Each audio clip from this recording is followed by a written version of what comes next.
Assalamualaikum warahmatullahi wabarakatuh. Bagaimana kabar anak-anakku kelas 8? Semoga kalian baik-baik saja.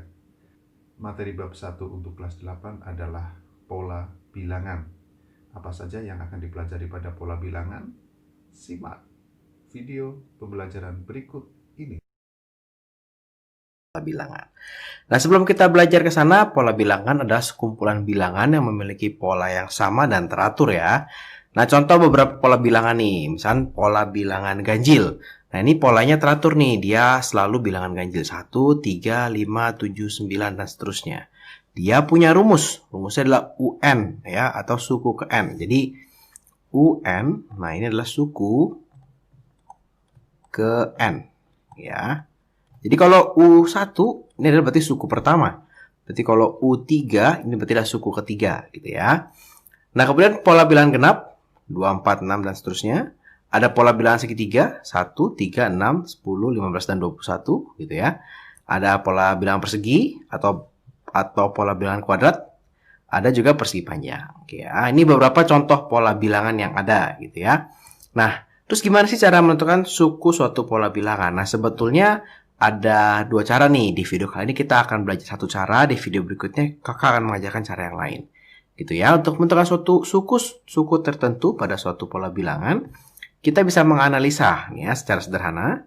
Nah, jika sudah terlalu sulit, maka kita akan menentukan rumus suku ke N-nya. Gitu ya. Nah, ini beberapa contoh soal. Misalnya kakak punya pola bilangan 5, 9, 13, 17, dan 21. Nah, kita mau mengisi nih 3 angka setelahnya, apa sih angkanya gitu ya. Nah, caranya gimana kita bisa melihat paling mudah itu kita melihat selisih atau misalkan apakah dia dikali 2 atau dikali 3 atau dikali 4 gitu ya. Kalau di sini kita lihat ini pasti selalu bertambah 4. Nah, ini selalu bertambah 4 gitu ya. Ini juga bertambah 4.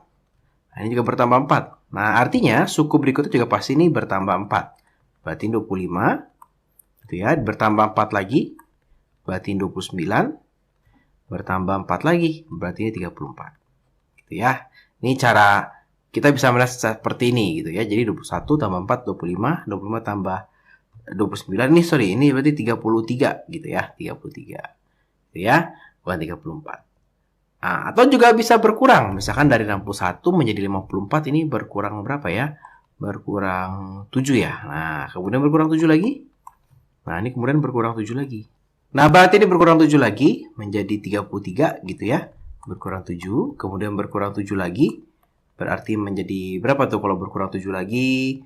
26. Nah, kemudian berkurang 7 lagi.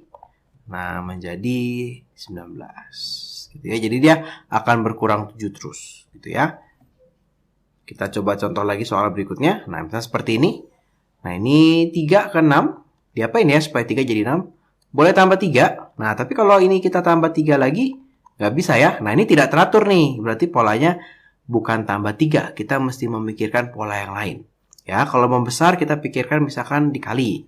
Oh, 3 ke 6 itu dikali 2. Ternyata 6 ke 12 juga dikali 2 gitu ya. Artinya ini juga dikali 2 nih. Nah, berarti ini dikali 2 juga. Berarti 48 kita kali 2 menjadi 96 gitu ya. 96 kita kalikan 2 menjadi berapa nih? 192. Kemudian kita kalikan 2 lagi menjadi 384. Nah, gitu ya. Jadi bisa tambah, bisa kali. Tapi polanya pasti teratur, pasti sama terus. Ya. Nah, kalau ini bagaimana nih? Wah, ini agak aneh nih. Ini 1 tambah 0 gitu ya. Kemudian 1 jadi 2 tambah 1 nih. Terus ini ditambah berapa nih? Tambah 1 lagi. Ini kemudian tambah 2 lagi. Nah, ini polanya agak sedikit unik gitu ya. Nah, ini kakak mau memperkenalkan, ini namanya adalah pola bilangan Fibonacci. Nah, bilangan Fibonacci itu apa sih? Nah, ini kalau kalian ketemu pola seperti ini agak sedikit aneh gitu ya. Kalau kita lihat, angka 2 ini didapat dari 1 tambah 1 gitu ya. Nah, angka 3, nah ini didapat dari 2 tambah 1. Nih, oke ya. Nah, kakak bawa warnanya ya. Nah, nih angka 5. Ini angka 5 ini didapat dari 2 ditambah 3. Oke ya. Ini adalah suku sebelumnya. Jadi 5 itu dapat dari 2 ditambah 3 gitu ya. 8 Nah, angka 8. Nah, ini angka 8 didapat dari 5 ditambah dengan 3.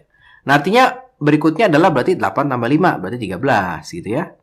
Berikutnya lagi berarti berapa nih? 8 ditambah 13 ya. Nah, berarti berikutnya lagi adalah 8 ditambah dengan 13. Artinya berapa? 21. Nah, yang terakhir berarti 13 ditambah 21. 34. Ya. Nah, itu cara menentukan suatu suku dari pola bilangan. Itu kita bisa melihat dari polanya apa sih dari suku pertama menjadi suku kedua, menjadi suku ketiga. Itu apa sih yang terjadi dengan suku-suku tersebut, dengan angka tersebut gitu ya. Kemudian kita teruskan saja. Nah, bisa juga kita dikasih rumus. Nah, seperti yang kakak bilang, rumus ini artinya adalah suku ke berapa gitu ya. Berarti kalau 5 suku pertama yang kita cari adalah U1. Nah, gimana sih cara pakai rumusnya? Gampang. Di sini N-nya diganti menjadi 1. Maka N di sini juga menjadi 1 ya. Berarti ini 3 dikali 1 ditambah 2. Gitu ya. Artinya dia adalah 3 tambah 2. Artinya ada 5 nih. Gitu ya. Berapa sih U2-nya? Suku keduanya ya. Berarti sama aja. Sekarang N-nya tadi ganti 1. Sekarang diganti 2. Berarti ini 3 dikali 2 ditambah 2. Atau ini 6 ditambah 2. Ya, berarti ini berapa nih? 8. Ya. U3 ya sama saja. Berarti ini 3 dikali 3 ditambah 2. Gitu ya. 3 kali 3 berapa? 9 ditambah 2. Berarti ini adalah 11. Gitu ya. Lanjut lagi. Berarti U4. Nah, ini adalah U4. Berarti 3 dikali 4 ditambah 2. Gitu ya. Atau ini 12 ditambah 2. Artinya adalah 13. Gitu ya. Nah, sebetulnya kalau kita lihat di sini terbentuk suatu pola ya. Ini tambah 3. Ini tambah 3. Nah, ini tambah 3. Berarti suku kelimanya pasti juga tambah 3. Berarti ini adalah 16. Coba kita buktikan. U5.